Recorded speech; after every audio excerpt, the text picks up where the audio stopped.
Okay, may ginagawa tayo dito. Yan, View Plus model 27 curve.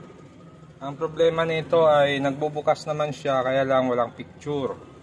May backlight siya. Tapos ginawa natin, nag-check tayo ng supply dito. Mayroon tayong input dito na 12. Kaya lang pag i-power on natin siya, nagpo-protect yung kanyang DC to DC. So ginawa natin, nag-check tayo ng resistance sa lahat ng mga SMD capacitor. So may na-trace tayo na isang leak. Itong circuit na ito yung leak, 7.8 ohms. So sinundan natin yan, nakita natin yung problema niya, isang capacitor dito. Yan yung short. So nung tinanggal natin yung capacitor na yan, ito ay okay na yung unit natin. Yan, umaandar na siya. Okay.